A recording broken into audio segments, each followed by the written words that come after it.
Well, thank you for coming to my comedy podcast. Absolutely. Thank you for having me. You've been killing it, with the comedy and now podcasting. I mean, you're on a rocket ship. All right, tell us more about you. Well, I'm born and raised Floridian. Born and raised in Lakeland. My family moved here back when the only reason anybody came to Florida was they were running from the law. No way. But so I'm multiple generations. Me and my daddy was born in the same hospital, so one of the last real Florida boys hanging around. Oh, still wow. doing it. Yeah. And your full name is Mark Bennett. Mark Randall Bennett. Yep. How do people find you on the internet? So on Facebook, it's just Mark Bennett. You'll see picture of this mullet on there. On all social media, other than that, it's Broomstick Pony. So It's pretty simple. You can say that from a distance, Broomstick Pony, and people can just go look you up. It's memorable. Okay, today we're at a beautiful place, Lakeland, at a state park. Lakeland, Lake Parker. Yeah. And this is where you go to schools? Yeah, I grew up going to school in Lakeland and been my whole life here. Just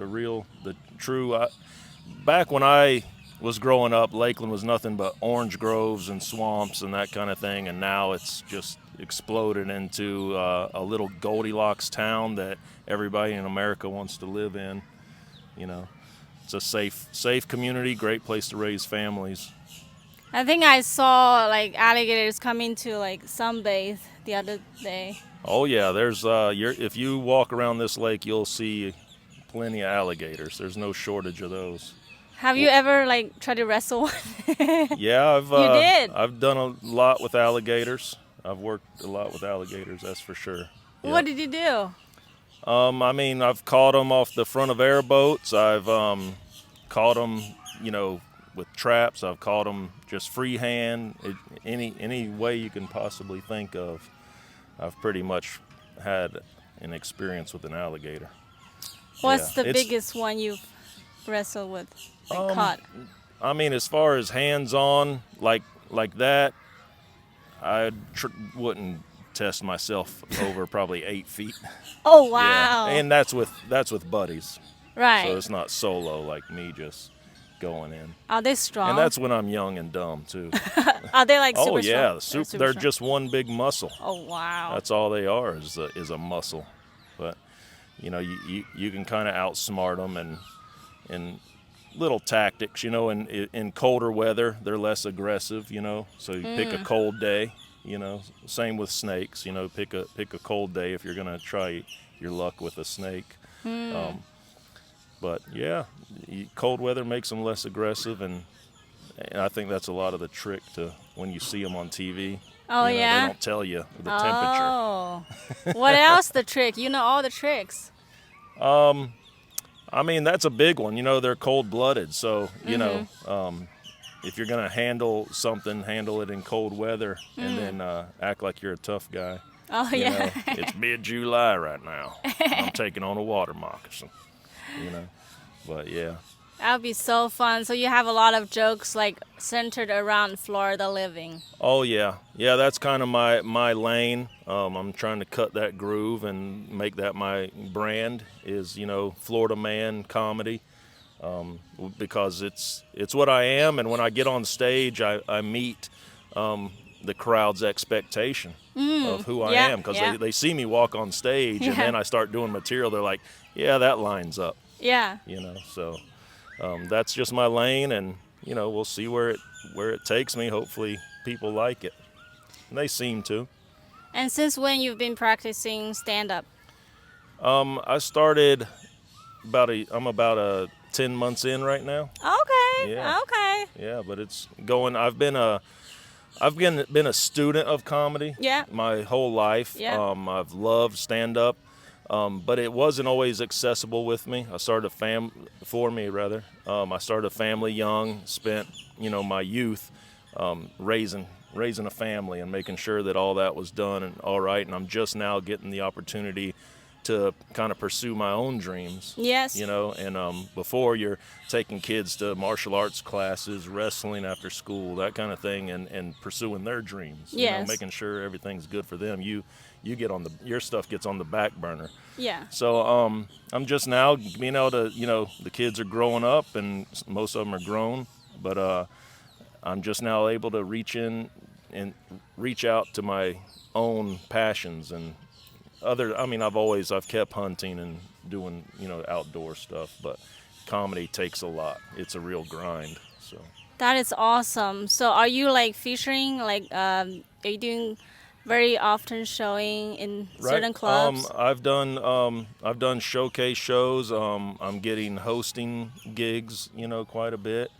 And like I said, I kind of got off track. So I've been a student of it. I've been studying it hard. And two, whenever I was younger, you had to go to like L.A. or New York to do comedy. Yeah. Mm-hmm. But now with things like this, we're able to do it from our small town of Lakeland. That's you know, awesome. or Yeah. wherever we happen to live, we can, Yeah. you know, get into comedy. So that's helped out a lot. If I had to move to L.A. to do it at the Comedy Store or something, that I probably would never be able to do it. You know, so this is great. So when you first get on a stage, how nervous are you? Now I'm not too nervous, and I never was super. Oh, really? Yeah, I never have really had a lot of stage fright. Really? Yeah, it's not. That's great. Yeah, I don't know why. Oh, wow. I've never, you know, I'm the guy like I can do a prayer at a wedding reception or whatever. You know, like I don't really have stage fright. I did rodeo, grow up rodeoing, so and I was a rodeo clown, so I was in front of people. You know, getting bucked off bulls and doing the rodeo clown stuff, and you have to tell jokes doing that. You know? Really? Yeah, if there's like a problem in the bull chutes or something, you know, you have to entertain the crowd while that's going on. So you have little, you know, jokes you pull out of your pocket, and not literally, but you know what I mean. And you just entertain the crowd. So, and I started doing that, you know, when I was young. So, I don't know. It's just something. I still, you know, of course I get nervous and stuff, but I kind of pump myself up like a fighter before a fight, you know, and stretch and have, you know, a routine that I do to psych myself up for the job at hand, you know. I'm just not a timid person, you know. I'm the kind of guy that my wife has to tell me, all right, when you go in the gas station, don't get to know the person's life story because we got to get back on the road, you know. 'Cause I'm just that guy. You know? So yeah, it just comes. It's just a natural place, and I feel it. I'm feeling more and more at home on the stage all the time. That's very nice. I still get very, very nervous. Do you? Yeah, I stumble a lot. Yeah. Stumble Well, a lot more on I stage. think we all are. I mean, we all are a little clunky and stuttery, especially with new jokes. Oh, you yeah. know, and it's so embarrassing because you want it to be smooth, like you're, you know, a professional up there, and even if it's an open mic, and then you get up there and you're spitting and sputtering, and you'll forget a line in your whole bit, and it totally throws you off, or somebody can sneeze in the audience and it throws the rhythm off. There's so much stuff that can go wrong. It's hilarious when you have people saying, like, because they are the funny guy on the job site or whatever, and they're like, they're like, oh, I could do that. That's great. You just get up there and talk. I'm like, yeah, go for it. Just get up there and talk. Had a guy last night. He was like, I brought up a hurricane joke, you know, Florida material. So I brought up a hurricane joke, and he's like, I love the hurricanes. I get to have sex parties, and I was like, well, where's my invitation? I like hot tubs, you know. So, you know, you just play with it. Whatever happens, you kind of, unless they're being aggressive and nasty and hateful, and they're trying to deliberately damage the show, you can be playful with it, and then, you know, kind of give them the attention they're seeking, and then like, okay, back to me, you know. So over the period of 10 months, did you see yourself like growing so much like you're ready for a bigger stage now, or you need a little bit more time to gathering more materials and jokes? I've got a good bit of material. I think I could do a good bit of time, provided I can do clean and blue material. You know, and as far as a bigger stage, I mean, I'm happy with hosting gigs or showcase gigs at the club level. I definitely, enjoy doing clubs. That's fun. You're in front of usually a comedy educated audience. You're not having to compete with the Rams versus the Buffalo Bills on TV that night. And that's what you'll get if you're doing a lot of like bar shows and that kind of thing. And they're set up for comedy. A lot of clubs are set up for comedy. There's a whole science to a comedy room.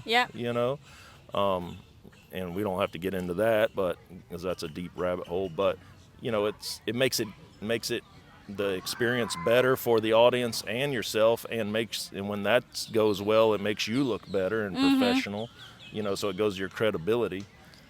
So I like to do the clubs, and like I say, right now I'm perfectly fine hosting. I think that's a muscle that you just have to do. And the natural evolution of comedy. You go from open mics to being able to host, getting on some showcases, and move on up the ladder. But you know what? I've worked some really rough blue collar jobs my whole life, and just coming from blue collar and being around hunting camps where it's a bunch of roughnecks and stuff. And it's just a constant busting each other's balls and getting picked on and picking on everybody. And show us some examples you pick each other. Oh man, I mean, you've heard locker room talk, right? No. Well, locker room talk is like, imagine the football team or the baseball teams in the locker room. Okay. And they're all it's a bunch of testosterone. Everybody's just picking on each other. And you're either going to be able to deal with it and learn and grow the muscle to deal with that and give it right back, or you're just going to quit and go. What do they usually say? Make fun of I don't want you to be demonetized. That's the thing. it's okay. Just the not demonetized joke. The lighter ones. I mean, okay, just like real light stuff is, for example, when somebody comes right out of high school and they're getting their first job in construction or something. There's just little things like you send them to somebody, the boss or somebody, to ask for a tool that doesn't really exist, just to make them look like an idiot. You know what I mean? So you'll send them to go get a tool that doesn't exist, go over there and tell Jerry you need the sky hook, and then everybody else stands around and watches them go over there and ask. It's like sending your wife in for blinker fluid and to Discount Auto Parts, Oh no. So it's that kind of thing. They'll do stuff like to a young greenhorn like that. You know what it sounds when two turtles do it? And of course, they don't say do it, And then they'll be like, no, what? And then they take their hard hat off and just smash it onto your hard hat. Like, pow, something like that. And, that's not, those kind of things, they're just not for somebody who has thin skin. So you start building that rhino skin, and then you are going to start defending yourself by giving it right back. Right. They're calling you a sissy, or you got blisters on your hands from using the sledgehammer and you complain about it. They're all them guys that's been doing it for 35 years. They're going to start picking on you, and you're going to have to learn to deal with it, because if you're just a 18-year-old kid and it's the first time you've done any physical labor, you're going to be whining because you're used to whining to your mom. Well, your mom ain't out here, So you build a toughness, you build a thick skin, and you learn how to, when people, I'm 45 years old, so I've had years of being around these kind of people, you know. But you don't look like you're outside much. Well, I wasn't. I actually worked in a big, huge industrial bakery for 25 years, and most of that is night shift. Oh, okay. So I was just like a vampire. So are you still doing night shifts right now? Like No, not anymore. I'm not doing that job anymore. Okay. That was is a job that was pretty much hell on earth. A very soul-sucking, miserable job. You have you just don't feel like a person. Yep. You're just a part of the machine. And it never stops. Bakeries, they run 24/7. You go home when your relief comes in, and it never stops moving. And you never have a feeling like you're contributing to society. Yeah, like you're not being creative or making anything meaningful. Right. Exactly. Yeah. And I've always, just by nature, I guess, been an artist, in many ways. I can write poetry, I can write jokes, I can write songs, I can draw and paint and do all these kind of things. And for me, whenever I'm doing this blue collar stuff, it's like, it's not really you. It's not rewarding. Yeah. And there's people out there that is their lot in life, and they love it, and they're like, yay. As long as I'm getting a paycheck, and they go buy their cigarettes and their beer, and that's all they need in life, is sit on the front porch and listen to Leonard Skinner and get drunk or whatever, But I always wanted more of that, and now I'm finally leaning into it, and I'm leaning extra hard because I know I've got to make up for lost time. You still look so young. Well, thank you. Like nobody could ever guess your age. Well, thank you. I never smoked. I didn't start drinking until my mid-30s, maybe. So, yeah, that probably helped out a lot, too. Working as much as I did, So your current day job is 5 days a week, or? Yeah, 5 days a week. Right now I'm doing medical courier work. I was doing nuisance wildlife removal, but I'm trying to lean into the comedy. Yeah. So I'm trying to get stuff that allows me, while I still have responsibilities that comedy doesn't pay for, I'm trying to keep moving into jobs where I have more time to get to comedy in the evening, which is a grind. Probably have black circles under my eyes because, I get up in the morning, I go do a job all day, and then at night I try to do comedy somewhere, somehow. And the less I have to do a day job, the further I can go do comedy. I can drive farther or do more. But so I'm my own contractor, so I'm kind of my own boss, and I get to have more freedom to explore the comedy now. That's very nice. I heard you're also trying to build your own YouTube channel. What is the name of your channel? Yeah, it's I haven't done anything with it, and it's about 3 years old now. But Broomstick Pony on YouTube.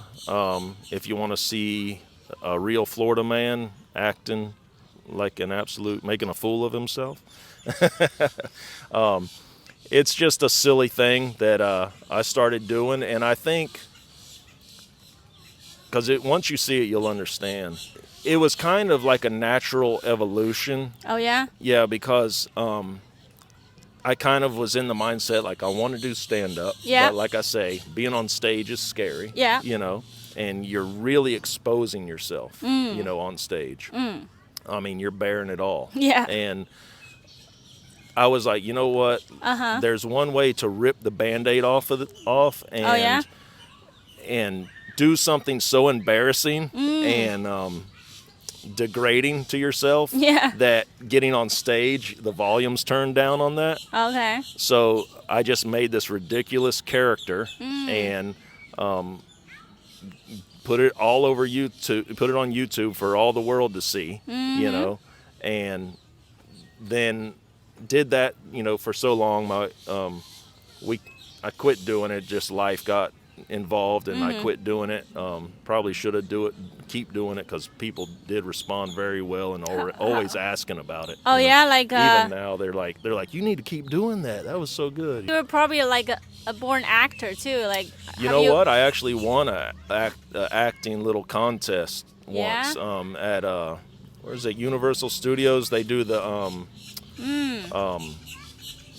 Indiana Jones show. Yeah. And they bring a bunch of people out of the audience. Yeah. They'll if you scream loud enough, they'll bring you up there and they put you in the whole, in Indiana Jones stuff, like you're an Arab or something. And then you go out there, and then they run you through in front of the audience. They make you, they'll tell you what to do. Like, you're in a cave. Oh no, bats are coming, and they do stuff, and you have to react to it. And the guy was like, man, you're way too good at this. He should be professional. Yeah, he's like, man, you're having way too much fun. You're too good at this, And I was like going all in on it. And then I got picked to be able to do a scene with Indiana Jones in the show, where I had to fake. I had to run at him with a knife, and then he shot me, and then I had to do a long, drawn-out death scene.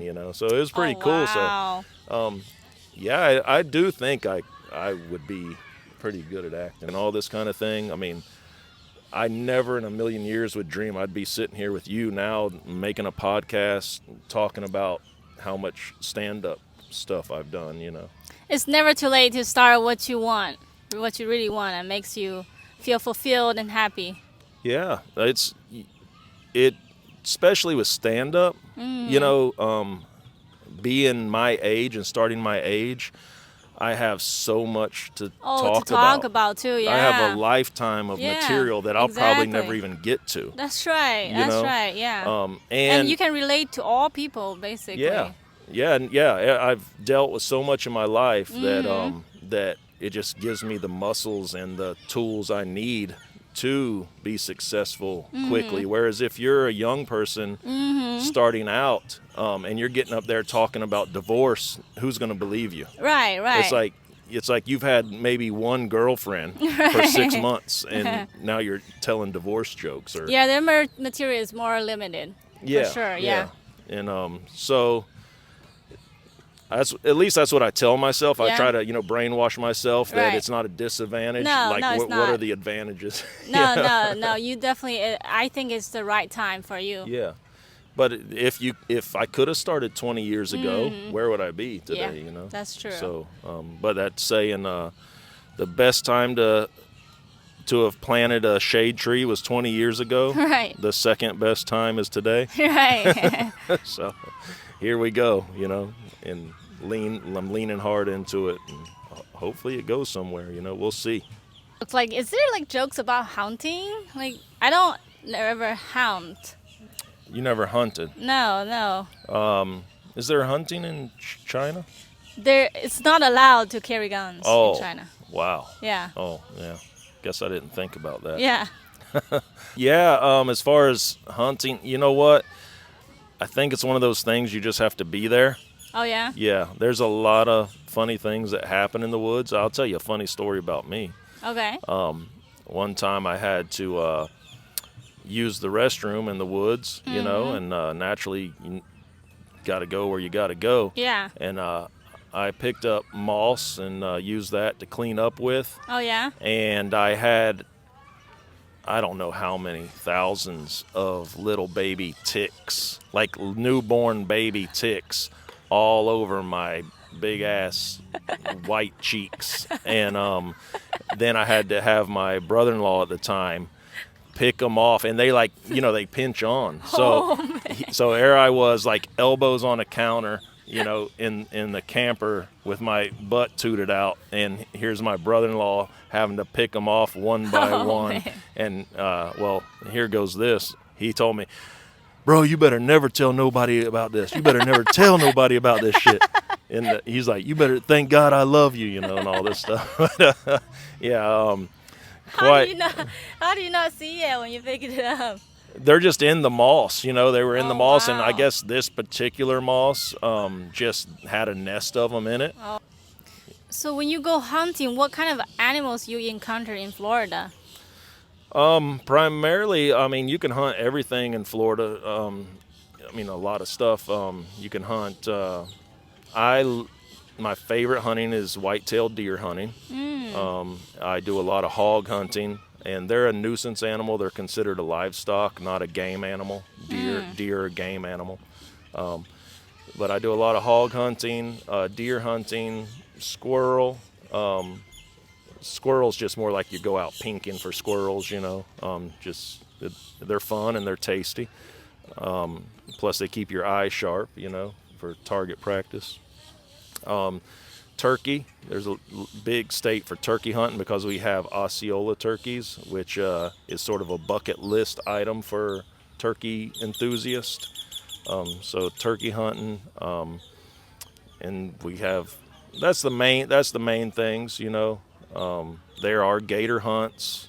They had black bear hunting, but there was public outcry, so they stopped that. But we have a lot of bears in this state that people don't realize. You do eat squirrels, and how do you cook them?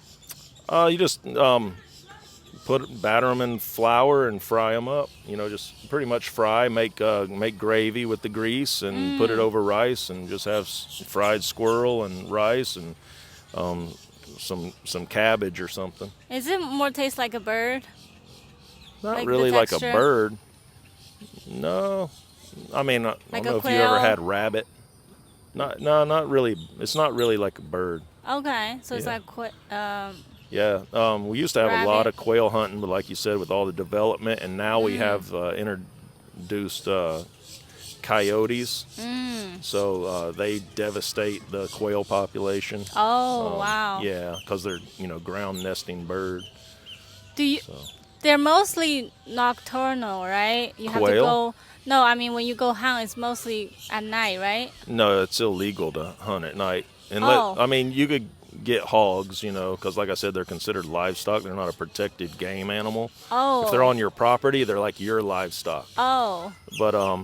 But yeah, you can't like go shining deer at night and squirrels at night or something like that. That would get you thrown Because in jail. I thought they're most active at night. Well, they some are, animals. and that's why they don't want you to do it, because it's like it's unsportsmanlike. You got to give the animals a fighting chance. And they learn that, and they go in the swamp and find a little island deep in the swamp and lay there all day and let you sit in a tree for 8 hours and laugh at you when you're headed back to camp, and they come out and eat right in front of your tree stand. Is it before sunrise? What was the time you can? Yeah, so at shooting, they have what they call shooting light, which is usually dawn, and then you have to stop when at dusk. Oh. Yeah. You're not allowed to shoot. Do you like also keep their skin for bigger animals? What do you do with them? No, I mean you can have them, have taxidermy done if you want. Most people will keep the antlers if it's an antlered deer. They keep the antlers. Do you also eat deers? Oh yeah. Keep it in the fridge. Oh yeah, yeah. I love venison, and I love all the wild game meats. Do they just taste a little bit more lean and more flavorful? When you hear people talking about meat being gamey, what it is so you know how when you go buy steak at the store, and it has the marbling fat in it, right? Yeah. Well, that fat is usually made up of corn. Yeah. So basically, when you fry that steak or hamburger in the frying pan, that fat melts, and it's basically you're frying it in corn syrup. And our palate gets spoiled to the sweetness of that. And then you go out there and you get wild game, whether it be a hog or squirrel or deer, and now that animal's been eating acorns and mushrooms and roots and leaves and that kind of thing, not corn. And then and it's also, we have bred cattle and pork to have that marbling in it, so that the fat's built into the meat because it tastes better. Whereas if you get a piece of venison, it's going to be very lean.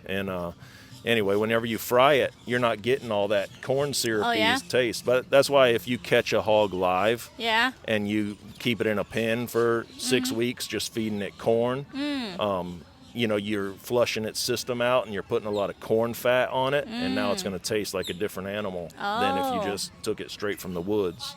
So yeah, we're just spoiled from eating food fried in corn syrup fat, you know, versus bitter acorn fat, you know. So how is that, like doing like rodeo?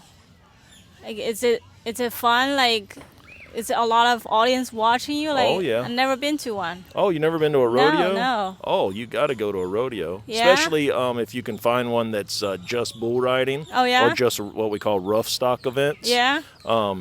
Yeah, rough stock events are what's exciting because you have the roping and, you know, and like all, real barrel racing and the roping and all that.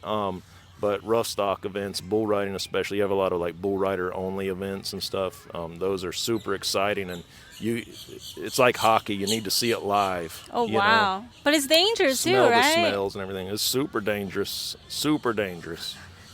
And like, you broke your knee a few times? I've dislocated everything. I've been put through the ringer. Yeah, that's why I'm getting fat, because my body's so beat up.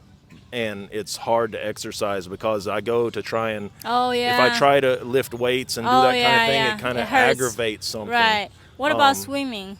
I could probably do swimming all right. Yeah. I don't have a pool right now, and you know, we're in my living situation, but that would be awesome. I don't even think about it really, you know, but yeah, swimming would be very therapeutic, doing some laps in the pool, because doing anything like running on my knees and stuff. It's hard. Like, I understand it. I want to do it because obviously I don't want to get fat. But in the same breath, it's hard because I'm going to pay for it for 2 weeks with my knees swelling up and stuff. You know what I mean? Because so much is torn up in there, and I do not want to have surgery if I can put it off. So right now I'm just trying to just like baby myself, basically. So is bull ride a contest? Like, do you win? Do you get prize? It's almost like gambling. So you have to pay an entry fee. Oh yeah. Yeah, you have to pay to play. So you pay an entry fee, and depending on the size of the show, depends on the entry fee. Oh yeah. And if you're lucky, you can get sponsors, and the sponsors will pay your entry fees and stuff like that. How much is the entry fee? It depends. Like if a small local show could be, you know, $35, $75. It's not bad. You could pay, you know, way more. So, but then you got to believe in yourself that you're going to put that entry fee in, and then you're going to be able to win the rodeo and get your money back plus extra, you know, on Do top you of like it. just stay as long as you can? Is that the 8 game? seconds. You 8 seconds? You have to stay 8 seconds. Okay. There's 50 points for the bull, 50 points for the rider. So it's not all on you. You could shine have your best ride ever. Oh yeah. That on your end, but if your bull didn't perform bucking wise, you're going to get a low score on the bull side. Oh. You know. So you could get 50 points on your ride, but your bull will get 15 points because he just came out there and walked around, you know. Do you often like win? Like, do you often do very good at it? Whenever I was doing it, I could hold my own up until, obviously I'm a big guy. Yeah. And bull riding is a little man sport. Like you got to be like the size of a jockey almost. Right. With the low center of gravity. Obviously I got a long torso, and if you get out of position, that's a lot of body to try and correct. And that's why I got into the bullfighting aspect, the rodeo clown. Oh wow. We call them bullfighters. But American bullfighter. But how do you fight? Like, do you use like a flag? No. How do you fight? Your job as the rodeo clown is to protect the bull rider. Oh yeah. Yeah. So when the bull rider falls off, or if he gets hung up in his rope or anything like that, you're the guy that saves the day. But also you have freestyle bullfighting, which is as a rodeo clown, you go out there and you just freestyle like a Mexican fighting bull or something, and just entertain the crowd basically. Nowadays they have competitions for that and stuff as well. But yeah, as I started getting bigger, you know, and just growing up, I had to evolve into the bullfighting because I just had too much body mass and was too tall to to be good at the bull riding aspect of it, you know, because you got to be tiny for that. Is your wife the one who pushed you to go stand up the first time, or you just like, okay, maybe I just want to do it tonight? No, let me see. I mean, she always wanted me to do it. I didn't really know how to get into it. But then my son, one of my sons is a jiu-jitsu instructor. Okay. And he actually teaches comedian jiu-jitsu. Oh yeah. And then he's always telling him like, yeah, my dad's going to see this comic tonight, or my dad's just went and saw that comedy show or that comedy show, and my dad this comic, my dad that comic, you know, whatever. And he's like, does your dad want to do comedy? and he's like, yeah, he talks about it all the time. Yeah. He's like, well, give him my number. Oh, you yeah. know? And then I went and had coffee with him. Okay. And we discussed, you know, just, you know, I asked questions that I had that I was wondering about, like how do you even get started or whatever. And then we set it up, and he went with me to my first open mic, and and then been off to the races ever since. Awesome. And so and he's in Lakeland also? Yeah. Oh, okay. Yeah, he's pretty much my comedy mentor, and I mean, I'm blessed beyond belief to have him. Is he doing very well right now? Yeah, he's a legit comedian, you know. He's pretty big. I love how our peers just being so supportive of each other and seeing the new people come and just being very nice to each other. That's very, very cool. And that's one thing that makes comedy addicting too, I think, is that once you get in it and you're around those Misfit Toys, I call them. You know, the comedy scene is a home for Misfit Toys. Okay. You know, if you find yourself at Thanksgiving around your family, you know, kind of biting your cheek not to say certain things and not be yourself, you're putting your best face on, and or at work, you're constantly like, go home on the drive home, you're like, I'm probably getting reported to HR today, you know, and that happens, you know, 3 times a week. You have those thoughts like, you walk away from something and you're like, I probably shouldn't have opened my mouth, but I can't help myself. Then you're probably a good fit for the comedy scene, because there, you know, you pretty much be yourself, you know, and you find a tribe that just seems like home, and you get addicted to it. You're like, man, I can go around these people and be myself, versus even with my best friend, they're very into the church and take their kids to Sunday school or whatever, and I have to kind of walk on eggshells, or they don't want to be my best friend anymore, you know. And that's just one example of many. It doesn't have to be church. It could be anything, but you know what I'm saying. Hello, I'm Mark Bennett. I'm a Florida man comedian. Follow me on Instagram, Broomstick Pony on YouTube, and just Mark Bennett on Facebook. Hope to see you around the comedy scene.